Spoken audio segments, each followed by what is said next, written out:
Well, good afternoon, everyone, and welcome to another Literacy Speaking with PBALC, another informational live stream coming at you today. Today, our focus is financial literacy, and we're joined today by Alexandra MacMartin from SFC Accountants. Welcome, Alexandra. We're so happy to have you. Thanks for having me on. I appreciate it. Yes. Well, let's go ahead and get started. Why don't you start off by telling us a little bit about yourself and about CFC Accountants?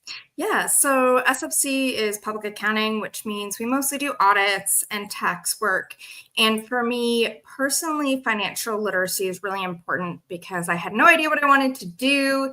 And I got stuck in a job that I hated and I wasn't making a lot of money. And I got into accounting because the person above me was being paid to check my work. And I said to myself, okay, well, how do I get his job? And what does that involve? And also a lot of the things that I just ran into, both my parents are self-employed, and I really had no idea about a lot of things like 401ks and entering the workforce and budgets and spreadsheets, and all of that was really overwhelming when I was younger and earlier in my career. And so a lot of what I do with my nonprofit, like my personal volunteer work, is around financial literacy, particularly with young people and adults who get a little stuck and don't know where to start. Well, even for those that have never been in the self-employed world, 401ks and taxes and W-9 and 1099s, it's overwhelming, right? It is And it really seems to change every year. So financial literacy is, like you said, so important to educate not only kids but adults too, because many adults like yourself, like you mentioned, didn't get the opportunity to get educated on budgets or how to I remember taking a class in high school. I was lucky enough to take this class, but that taught you how to balance your checkbook. I mean, you don't necessarily write checks very often anymore, but it's important knowledge to have. For sure. And I think too, as we get older, we get embarrassed about asking, but they don't teach this in school. So how would you know? And I think trying to take away some of that shame and just get resources out there is really important. So I love what we're doing with this series. Yeah. So that leads us into our next question of why, you touched on it a little bit already, but why do you think financial literacy is so important, especially for adults who may have not had learned about money management in school or at home, or maybe a lot of our adult learners were in and out of education for various reasons, so they just didn't get the opportunity to get this kind of knowledge? Yeah, that's a great question. So if you look at things that cause stress, depression, mental anguish, tension in relationships, it's money. It's really hard to think about anything else in your life when you are stressed about money, because it drives everything that you do. You use money to pay rent, put gas in your car, you work to get money, and it's really easy to get really overwhelmed by it and just ignore it and not want to think about it. But knowledge is power. And the best thing about the internet is that it is so easy to find information, but it can also be really overwhelming. So financial literacy is giving yourself the toolkit to re-empower yourself about your money, whether you're making $7.50 an hour or $50 an hour or whatever it may be. Exactly. So and you already mentioned that, but how can financial literacy impact a person's overall confidence and independence? I read a stat recently that one of the major reasons for divorces is money issues. So I mean that divorces is a major impact in a person's lives. So if you think financial literacy doesn't impact your life, I think you're wrong. I think Yeah, it does. And especially in relationships, you tend to Mhm. hide what you're embarrassed about or you don't understand. And even that act of hiding can cause more tension. And I remember my parents, when I was growing up, they thought about money nonstop. And it was so stressful for me as a kid. Mhm. And it's also just who's stayed up at night thinking about bills and how you're going to make ends Mhm. meet. It impacts your sleep, it impacts your quality of life. And by educating yourself a little bit on it and reaching out for resources. And there's been a lot of push, banks, nonprofits, on offering free financial literacy resources. Mhm. It can really just improve your quality of life. Yes, absolutely. Can you share some common budgeting mistakes that people should avoid in order to get their finances back in order? Yeah. So I think there's two big pitfalls that people run into when they're budgeting, and one is not really knowing what they're spending money on. Right. Mhm. So doing an audit of what you're spending every month, and the one nice thing about digital transactions, like if you're using credit cards and debit cards, is that you can go back through everything and look and see, okay, what am I actually spending money on? Mhm. But the biggest thing I see too is not planning for nice things for yourself. And I don't mean that in a big way, but for instance, when I was going back to school, I would not put budget energy drinks, right? I wouldn't buy them at the supermarket Mhm. because it was expensive and I didn't want to spend $20 on it, right? For a whole case of them. But then I'd be in a pinch where I'd been working a lot of hours and going to class and studying, and I was exhausted Mhm. and I just needed to pick me up. And I'd go and get an energy drink at the gas station or a coffee at a coffee shop. And it ended up being more money than if I had budgeted that nice thing for myself. Or starting and looking at things saying, okay, I am always really tired on Fridays. I'm not going to want to cook, but Mhm. maybe prepping some extra food, like ready to go, that I can reheat on the weekend. I'll avoid doing that, falling into the takeout, because when you're tired and you're hungry and you just want to pick me up, takeout is really easy. So Mhm. I think not budgeting, being nice to yourself, whether that's going to the movies once a month or whether that's treating yourself to that case of energy drinks, and putting that in your budget as a valid expense will often end up saving you money, because Mhm. you make impulse decisions when you're tired and hungry and sad that are not the best for your bottom line. And on that, a lot of financial advisors, which I disagree with, this particular advice that they give is like, oh, you just need to cut out your $5 lattes every day. Mhm. And honestly, that's not realistic. People are just not going to do that. So maybe cut back on your, Mhm. don't buy, a latte in the morning and a latte in the afternoon, or just buy one latte like on Mondays when, Mondays are always hard, Oh. instead of buying them every week. Because if you completely cut out all your, like, your treats, Mhm. then you're probably not going to stick to the budget. It's the same thing. Honestly, they say the same thing about like quitting smoking. Like, just because you Mhm. gave up and had one doesn't mean you just throw the budget out the window. And Right. for instance, same thing, like say one week you really messed up. You know what? You had a terrible week. You just didn't follow your budget. That doesn't mean you need to throw out your budget plan, but Mhm. maybe it means revisiting and saying, okay, when I have this going on in my life, I need to cut something else so that I can spend more money on coffee. When I was Mhm. going back to school, I decided, okay, I could go out for coffee, but only if I was studying, so Right. that it became a reward and I was treating myself and also doing something, good to help me make more money eventually. But if I hadn't done that and put the money aside, then it's like, okay, well, where is that coming from? Yeah. And like I say, take your lunch to work Monday through Mhm. Thursday, and then on Fridays and maybe Saturdays, you treat yourself to eating out dinner, but budget that in your budget as well. Mhm. Like I'm saying, don't completely take out everything, because I think that's another reason that people avoid budgeting, is because they're like, oh, I'm gonna have to take out all of my, treats and nice things that I Mhm. want. And I'm like, no, that's not the case. You just have to, you know, like, if I want to go to Starbucks on Mondays and Tuesdays, and maybe on Mondays and Tuesdays I can't spend on this stuff, or just move things around Yeah, to listen make to it your work. doctor. They say everything in moderation. That goes for money too. Hmm. When I bought a house, I had no extra money. Yay, like that was a really big milestone.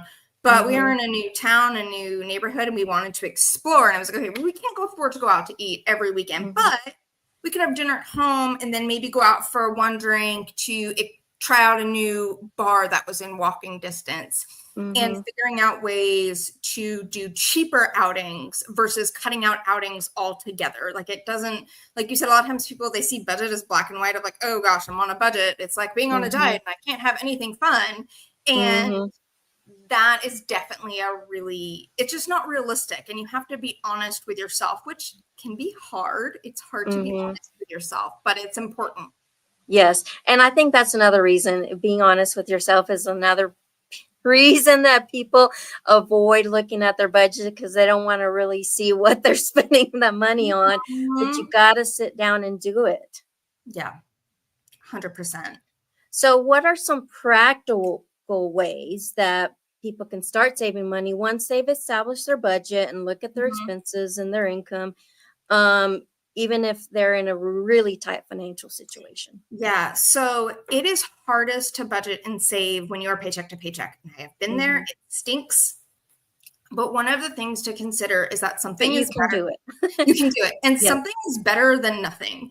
So there was a point where I could only save $5 out of every paycheck. And that seems Hmm. like nothing. Why bother?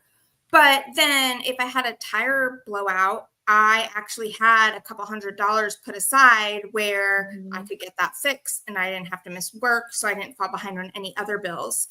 And you always have to plan for emergencies, even if you can only do so in a limited capacity, right? Hmm. So if you manage to save $5 because you got a coupon on something, right? Hmm. Maybe that $5 can go to savings, or maybe that $5 can go to that other thing that you've been putting off, but you really need, like some more Yeah. Tupperware or something for your house.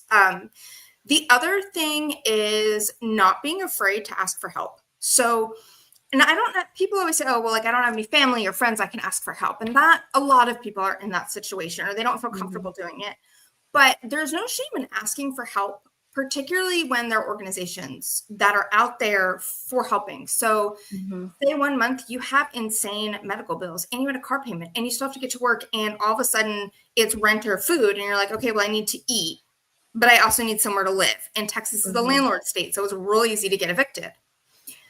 You know, there are food pantries, and people are embarrassed to think about, okay, well, I'm not really that in need, but sometimes you just had a really bad month, and Hmm. it's okay to ask for help. That is not a moral failing on your part. The world is expensive. Think about the price of eggs, right? Like that went from 99 cents to $5 and more.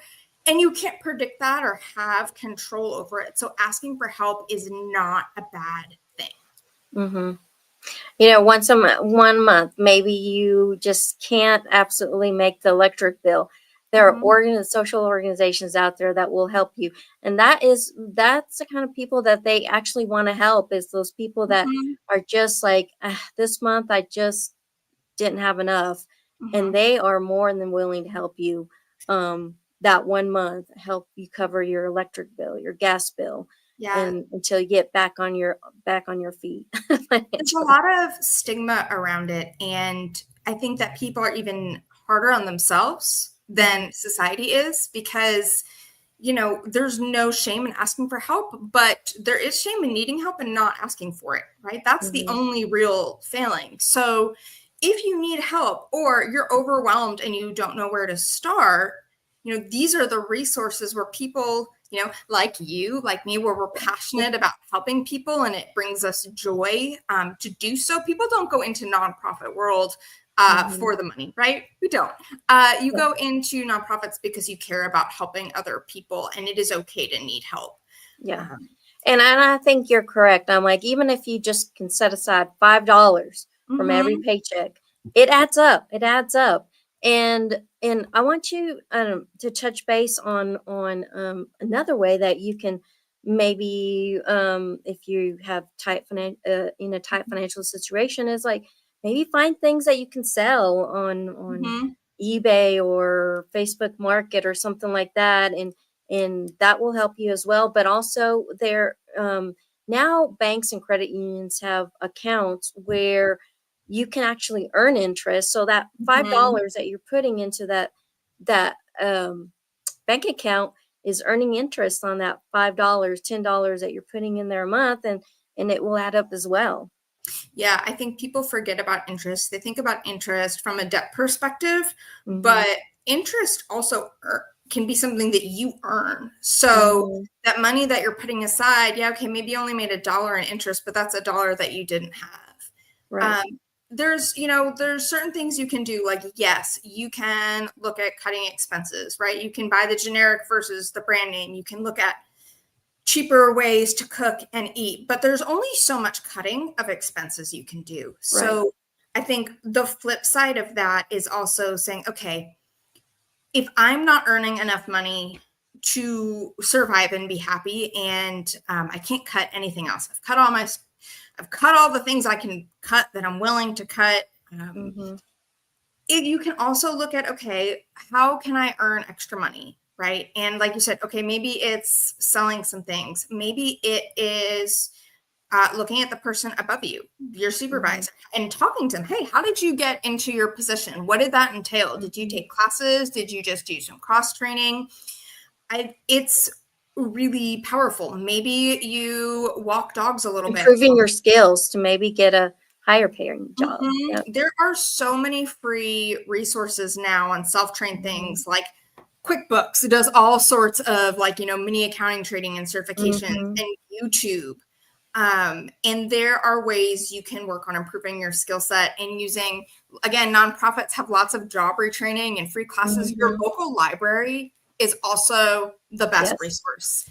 It is free because your tax dollars have already paid for it. So you can think Hmm. of it as, I'm not taking advantage. I am using what my tax dollars paid for. Hmm.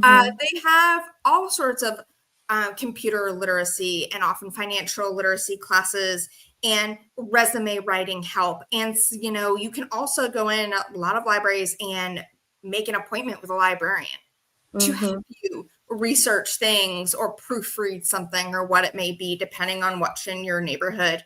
I also use my library's digital service, Libby, which is Hmm. nationwide, for free audiobooks and ebooks, because Yes. I used to spend way too much money on books. That was my budget pitfall. It wasn't coffee, it was books. Um, but it's free. Like, yes, okay, I uphold sometimes on books, but that's a huge budget savings. And technically, I've already paid Hmm. for it with my taxes. So, Hmm. And also to look for ways to, like, oh, I'm not going to be able to have any fun. There's all kinds of free things that you can do mhm. to have fun. 100%. Yeah. In fact, I think that's one of my most frequently Googled thing on the weekend is, all right, what's free to do in the city today?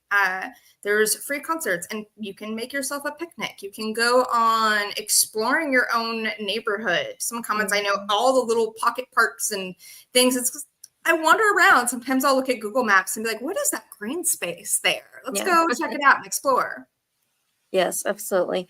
Um, and so I want to come back to the emergency fund. Mhm. People dismiss emergency funds all the time. They're like, I just don't have the money to build up an emergency fund. But then, like I said, when we have some tires go out, or Mhm. tires are super expensive. Mhm. Um, that's what those emergency funds are for, and that's why you absolutely need to save, like I said, even $5, Mhm. because by the time maybe your tire comes out, you'll have $200 in there, and that will cover your tire. So, can you talk a little bit about the importance of an emergency fund? Yeah. So the goal, and this is always really overwhelming, is you want 10 to 20% of your paycheck towards savings, right? And that, if Mhm. you are paycheck to paycheck, that seems insurmountable.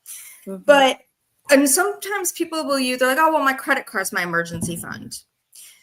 Do you know the interest rate on your credit card? It's like 27%. 27.99 or higher, or they do a payday interest loan with like 140% Mm-hmm. of interest. And that ends up costing you so much more money. Mm-hmm. Those last minute emergency for-profit helpers. And Mm-hmm. by having an emergency fund, okay, maybe you didn't have enough money put aside for the entire replacing all 4 of your tires, but you were able to do 2 of it. So you weren't paying 28% interest on that purchase. And if you want to know what that is, okay, $100 times a 1.28, right? That's $128 Mm. instead. And that, if you So those look tires end up costing you way more. more. And so same thing. Now, there's other things you can do too. So for instance, I ended up with a $10,000 hospital bill, and I was really overwhelmed by that because it just said due in 30 days, and I did not have $10,000 at that point.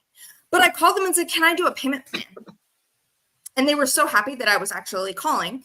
And they said, "Well, how much can you pay?" And they didn't charge me interest on it. Instead of it being sent to collections and then having all those collections fees, because the late fees, the interest, the collections fees, they end up double and tripling your expense. I forgot to pay a $2 toll once. And then it ended up being like $40 in late fees, and then $60, and then $80. And I was like, on a $2 toll? How is this legal? And it is, unfortunately. So by having even a tiny bit saved, a lot of times, even if you can't avoid interest costs or avoid penalties, you can reduce it a lot.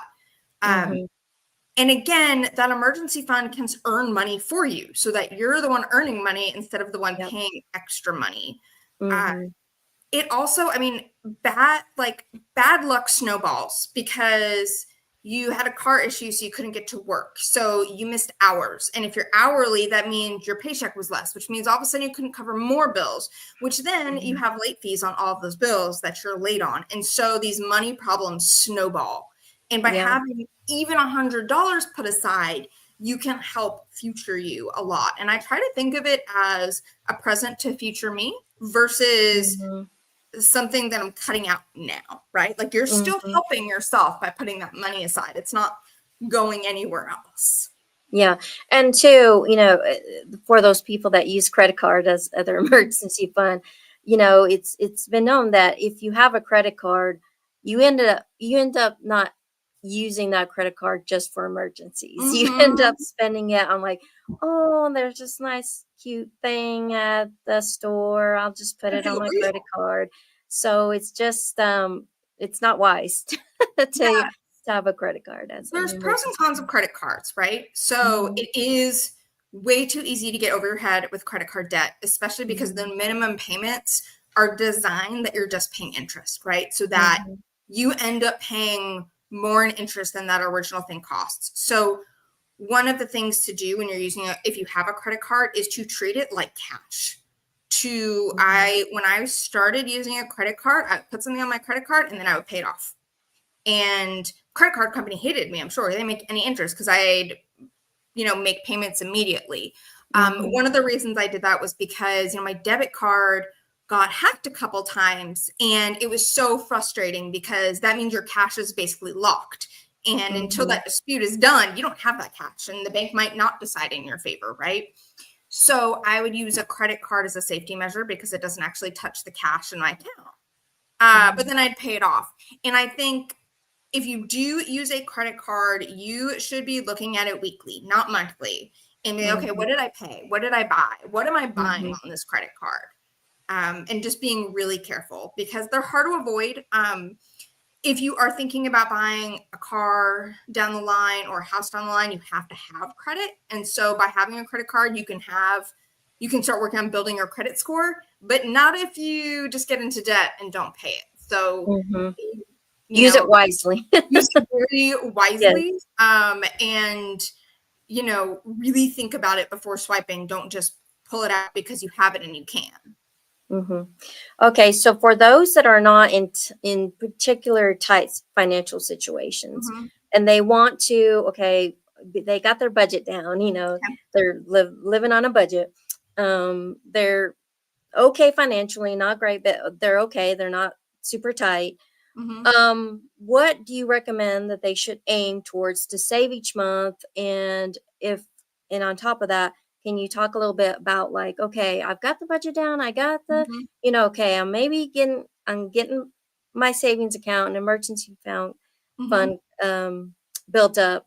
But these 401k and these taxes and all that is so Mhm. confusing to me.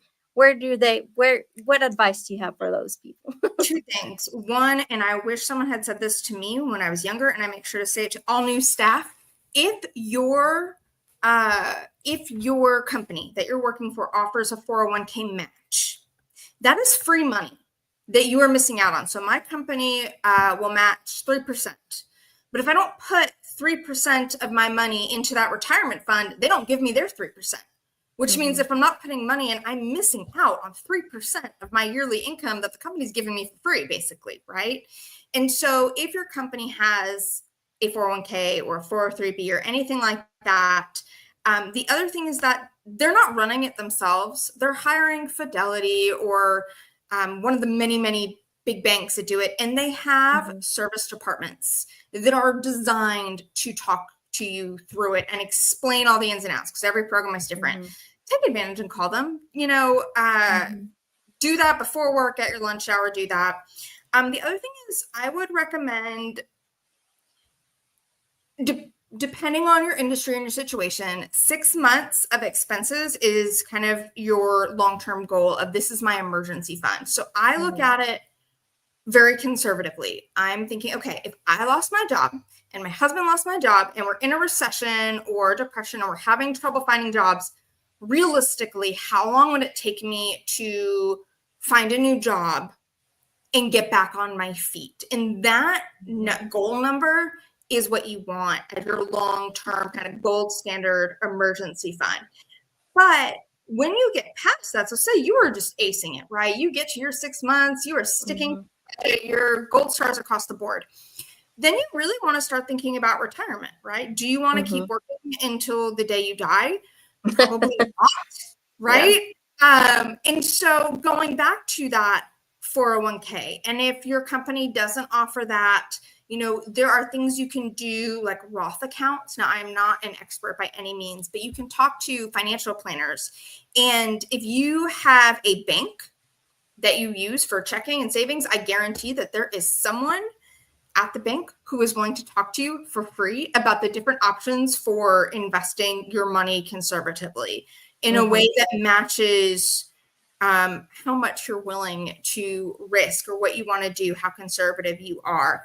I am risk averse because I am scared of not having money.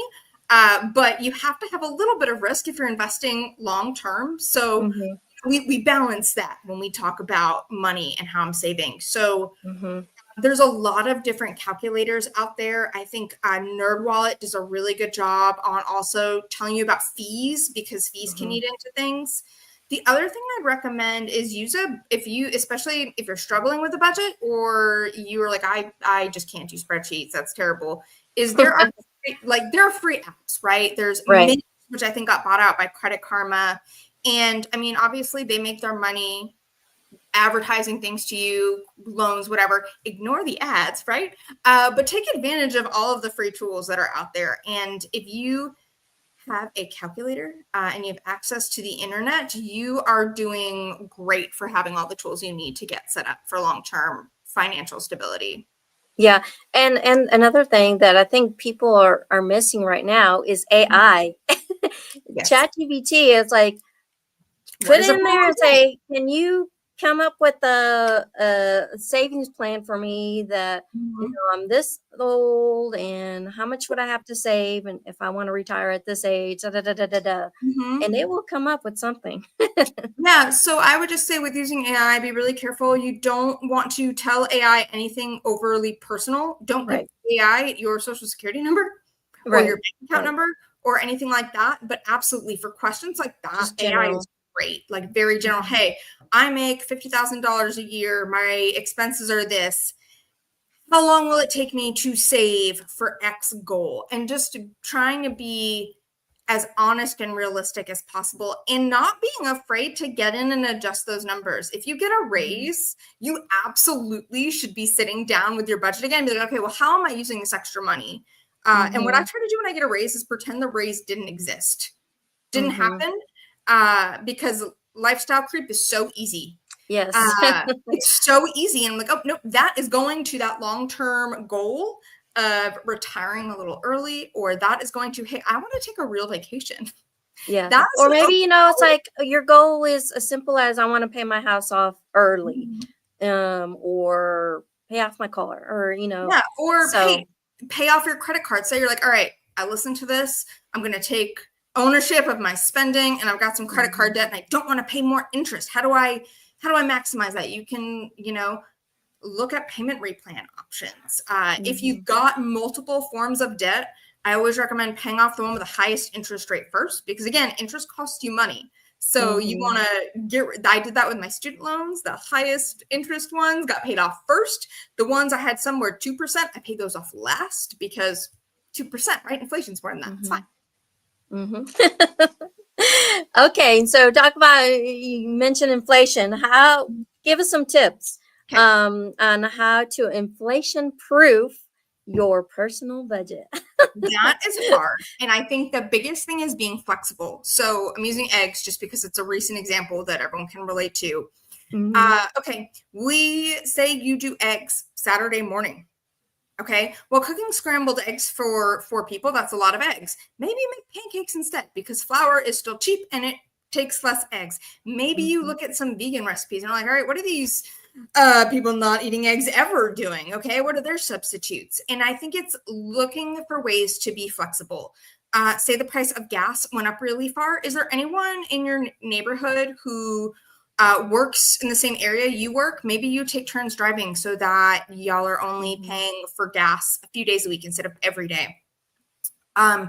Maybe you never wanted to take the bus, but gas prices are so high that it's worth the extra 30 minutes to get to work. I think it's just willing to really be flexible with what things cost and looking for alternative ways that everything is not set in stone, right? You don't have to get the same thing just because you've always gotten it. And I'm the worst at that.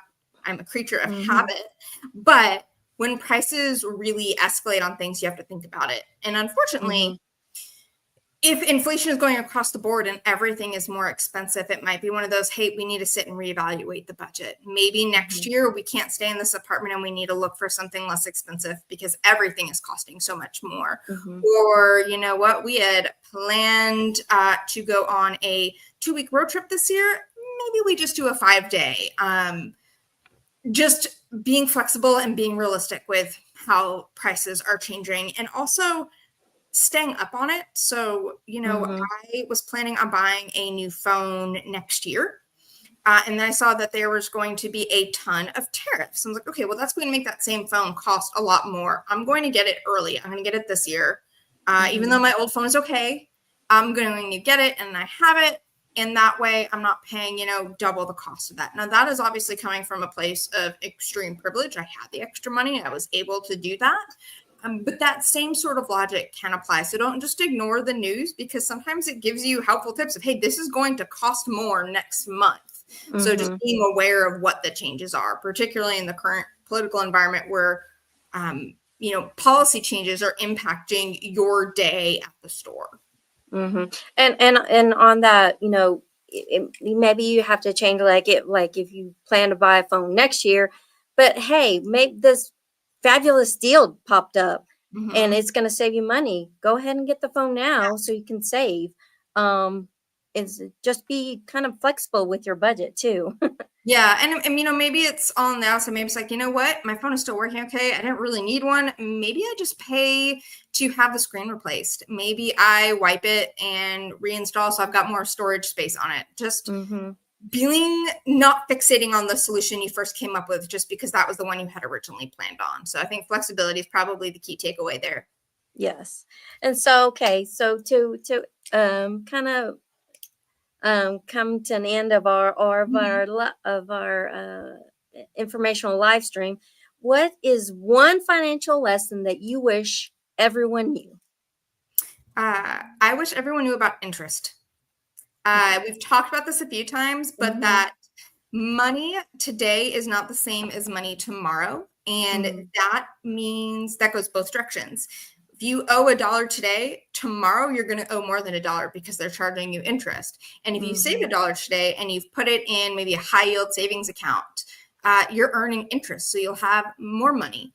And if you don't, you're losing out, right? And I wish that more people would think about the cost of things long term and the savings long term, that you can earn money on your money. And the more you do that, the more interest you earn.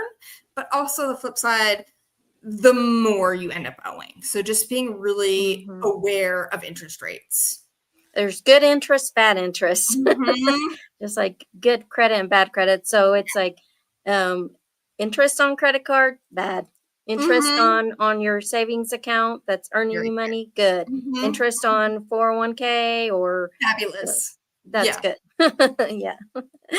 And so one final thought. If somebody is feeling overwhelmed by money issues, where can they start to break out of that? Yeah. So I have been there. I think the biggest thing is to just start by looking at what you have. Think about it like cleaning out your closet. You know, that junk closet that you've been shoving stuff in? It's really overwhelming when you just try to tackle everything at once. So I usually try to do money tasks on my day off, because if you're already stressed out from your workday, looking through money is going to stress you out more, right? We talked about this at the beginning, that money is a huge cause of stress. So I put on my comfiest PJs, I get a cup of coffee and sit, and I try to make it as calm as possible. And I say, okay, what do I actually have? So what are all of my expenses? And I list out, okay, what is my rent? What is my phone bill? What is my utilities? Oh, I don't know what my utilities are. Put a question mark, keep going. Okay. You don't have to have all the answers right now. So, okay, I have all of my expenses. Okay. What's all my debt? Where do I owe money? Where do I owe money to who? And what is the interest rate? Do you know the interest rate on your credit cards at the top of your head? I have no idea. And I should. I'm an accountant, right? You think you would know that. But take stock. And I hear this all the time. Oh, I'm not good at math. Listen, I'm actually not good at math either. There's this amazing thing that every single person has access to if you're watching this video, and it is a calculator. If you don't have a phone, you have access to a library computer. They have calculators. You can get a cheap 4-function. All you need to know how to do is add and subtract. And most of us can do that. Don't be embarrassed if you're using your fingers too. Like that is okay. There is no shame. You are doing this alone. You're sitting down and you're just taking stock of everything you have. And if you've done that and you say, okay, I still don't know what to do, you're going to Google. You're going to get on Google and you're going to say, find free financial literacy sources near me, or free financial help near me. And even your local bank is often willing to sit with you, or they have budget classes. And there are free resources and templates. And again, going back to that, not being afraid to ask for help. But you can't get help if you don't know what the problem is, right? If you don't know if your issue is that you're stuck in a terrible rent contract, or you can't get out of a debt cycle with a payday loan, or you don't know what credit card to pay off first, you can't get help if you don't know what you have. So I think the biggest thing is, if you don't know where to start by just taking a look at that room, at that closet. Okay, let's just make a list of everything we have. Go from there. And everything is more manageable when you know what it is. Think about, you're always more frightened of what you don't know. You're scared of what's under the bed because you don't know what's there. But when you know what's there, it's easier to manage and it's less scary. And we don't want money to be scary, because it shouldn't be, right? Everyone gets it. Everyone uses it. It is an equalizer. Yeah. So the answer is not to avoid, keep avoiding. Don't avoid it. Don't take stock. Don't avoid. You can do it. Yes, absolutely. Well, thank you so much, Alexandra. This was so informational, and I'm sure our followers and viewers will learn a lot from today. And if you would like to learn more about Alexandra and the SFC accountants team, we'll have their link in the comments below. after the live stream for you Thank to. you so much. Yes, absolutely. So thank you everyone for joining us today. And thank you, Alexandra, for providing us all this information on financial literacy. See y'all next time.